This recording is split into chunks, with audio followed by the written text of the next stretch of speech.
Assalamualaikum warahmatullahi wabarakatuh. Nama saya Gina Duratul Maknun, NPM 1941503, mahasiswi Sistemik Amik Bandung, jurusan Sistem Informasi. Di sini saya akan menjelaskan tentang planning bisnis mengenai CM Home, di mana CM Home ini adalah perusahaan yang bergerak di bidang jasa desain dan web. Di sini yang akan saya bahas adalah poin ke-9 dan ke-10, yaitu mengenai tentang assessment of risk. Adapun dari kekuatan bisnis ini ada 5 poin. Yang pertama, memudahkan kegiatan pemasaran. Yang kedua, target yang diatur bisa sesuai kehendak. Yang ketiga, biaya promosi yang lebih terjangkau. Dan yang keempat, sebagai tempat untuk komunikasi. Dan yang kelima, tidak ada batas waktu. Adapun untuk kelemahan bisnis ini sendiri, yang pertama, mudah ditiru.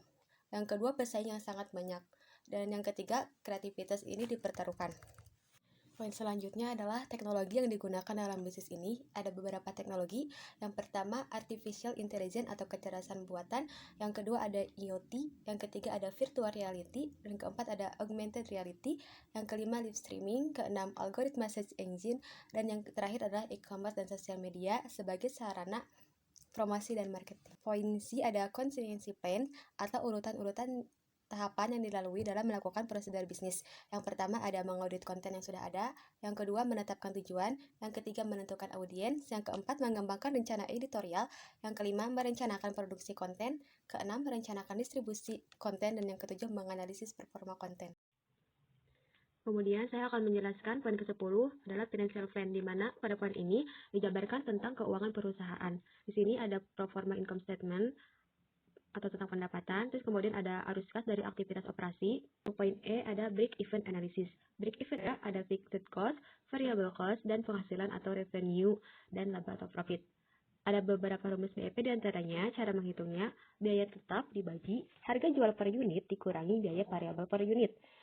Dan margin kontribusinya adalah total sales atau penjualan dikurangi biaya variabel. Nah, sekarang kita akan menghitung biaya BEP pada CM Home. Pendiri CM Home mempunyai modal awal sebesar 20 juta dan ingin mendapatkan keuntungan sebesar 5 juta pada 1 bulan pertama. Maka dari itu, untuk mengatur beberapa banyak jumlah sales yaitu sebagai berikut. Di sini, kita rincikan dulu tentang keuangan dari CM Home itu. Yang pertama ada total biaya tetap 20 juta yang merupakan modal awal. Kemudian ada biaya variabel per unit. Nah, biaya variabel per unit itu, biaya produksi per unitnya itu menghasilkan Rp100.000. Harga jual per unitnya Rp400.000. Nah, keuntungan yang diinginkan oleh perusahaan sebesar 5 juta. Break even point-nya kita hitung 20 juta dikurangi 400 dikurangi Rp100.000. Break even-nya 20 juta dibagi Rp300.000. Dan yang dihasilkan adalah 66 unit per package. Jadi, perusahaan CM Home ini harus berhasil menyelesaikan 66 package promotion kepada para klien untuk bisa mengembalikan modal awal, namun belum bisa menghasilkan keuntungan. Nah, untuk bisa menghasilkan keuntungan itu, kita harus ke jenjang selanjutnya. Kemudian kita kontribusikan BEP dalam rupiah. Harga jual per package kali BEP unit per package. Nah, harga jualnya per package itu Rp400.000 dikali 66 package. Di sini BEP dalam rupiahnya adalah Rp26.400.000. Nah, kemudian menghitung break even point dan break even analysis. Selanjutnya, yang merupakan poin penting dalam perhitungan break even point adalah bagaimana menerapkan BEV untuk menghasilkan keuntungan yang diinginkan dengan menggunakan break even analysis. Cara menghitungnya, N unit yang dibutuhkan sama dengan 5 juta dibagi margin kontribusi tambah break even point. 5 juta dibagi margin kontribusinya ini sebesar Rp300.000. Kemudian ditambahkan 66 sesuai BEP yang tadi. Nah, hasilnya 82 unit.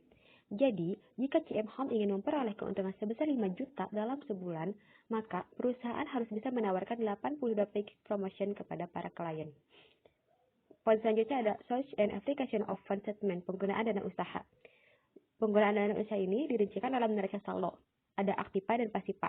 Di sini dirincikan aktiva lancar adalah kas, piutang, perlengkapan. Untuk aktiva tetap ada peralatan dan akumulasi penyusutan peralatan.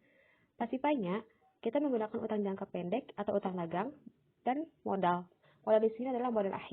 Sekian presentasi dari saya tentang penjabaran bisnis plan mengenai poin ke-9 dan ke-10. Terima kasih. Wassalamualaikum warahmatullahi wabarakatuh.